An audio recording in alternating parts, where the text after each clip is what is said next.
একটা ভয়ঙ্কর হাদিস বলেছেন। এই হাদিসটা যতবার পড়ি থরথর করে আত্মাটা কাঁপে। কিয়ামতের দিন আল্লাহ তাআলা অনেক শহীদকে বলবেন, তুমি জাহান্নামে যাও। সে বলবে, আল্লাহ আমি জাহান্নামে যাবো, আমি তো রক্ত দিয়েছি তোমার জন্য, লিইলাহি কালিমাতিল্লাহ, আমার দেহের তাজা রক্ত দিয়ে আমি শহীদ হয়েছি, জানাজা ছাড়া আমার দাফন হয়েছে, আমি তো জান্নাতে যাব। আল্লাহ বলবে, না, তুমি শহীদ হয়েছ এই কারণে যে লোকজন তোমাকে বীর বলবে, বীর, বাহাদুর। তো দুনিয়াতে তো তোমার বাহাদুর বলছে, তো তোমারে বিশাল যোদ্ধা ছিল, বাহাদুর ছিল, এই খেতাব তো তুমি পেয়েছো, আমার কাছে কিচ্ছু নেই, জাহান্নামে যাও, go to the hellfire. অনেক দানশীলকে আল্লাহ বলবে, জাহান্নামে যাও। সে বলবে, আল্লাহ আমি জাহান্নামে যাব, আমি তো মসজিদ, মাদ্রাসা, এতিমখানা, বৃদ্ধাশ্রম এমন কিছু নাই যে বাকি রাখছি, শত শত মসজিদ আমি করেছি, আমি কেন জাহান্নামে যাব? আল্লাহ বলবে, না, তুমি দান করেছিলে এই জন্য যে লোকজন তোমার দানশীল বলবে, দানবীর বলবে, আদেম তাই বলবে, ওটা তো তোমাকে বলা হয়েছে, জাহান্নামে যাও, আমার কাছে কি চাও, go to the hellfire. সেদিন আল্লাহ তাআলা অনেক আলেমকে ডাকবেন, অনেক দাঈদেরকে ডাকবেন, অনেক দুআত ইলাল্লাহদের তিনি ডাকবেন।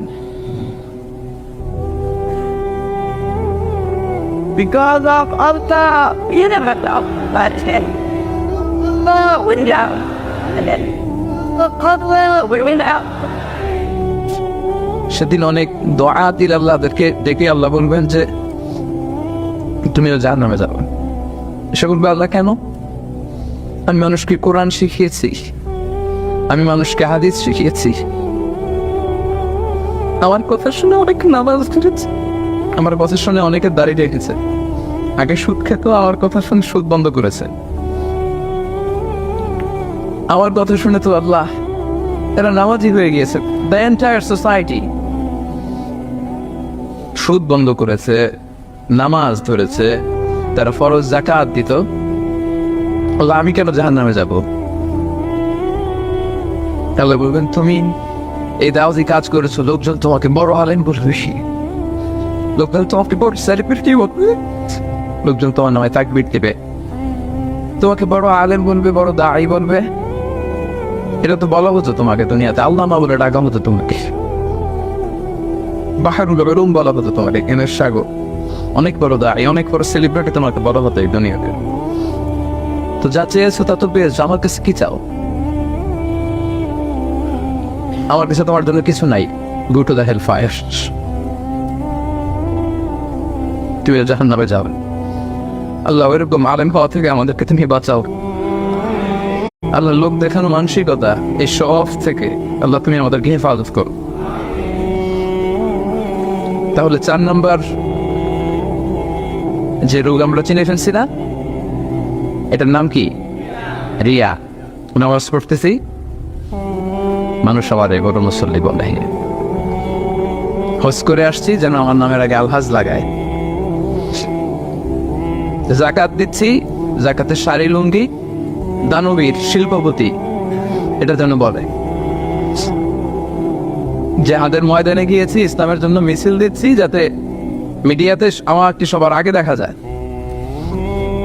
আল্লাহ বলবে, go to the hellfire, জাহান্নামে যাও।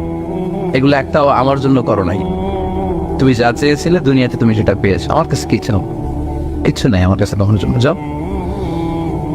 রিয়া মানে লোক দেখানো মানসিকতা, শো অফ মেন্টালিটি, এটা নাই কারণ।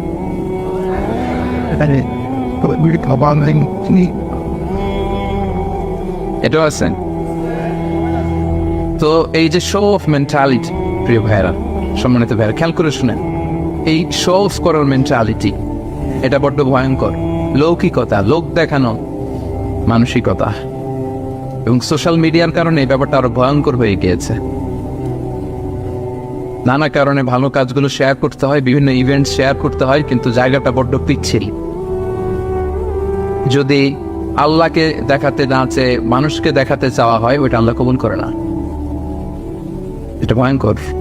সুনানে ইবনে মাজার হাদিস, সাহাবারা দাজ্জালকে নিয়ে ভয় পাচ্ছিলেন, দাজ্জালের আলোচনা করতেছিলেন। রাসূল সাল্লাল্লাহু আলাইহি ওয়াসাল্লাম আসলেন, এসে বললেন, আমি কি তোমাদেরকে দাজ্জালের চাইতে বড় একটা ফিতনার কথা বলবো না? সাহাবারা বললেন, বলা ইয়া রাসূলুল্লাহ, বলেন। আল্লাহ রাসূল সাল্লাল্লাহু আলাইহি ওয়াসাল্লাম বললেন, সেটার নাম হচ্ছে আশিরক আল খাফি, গোপন শিরক।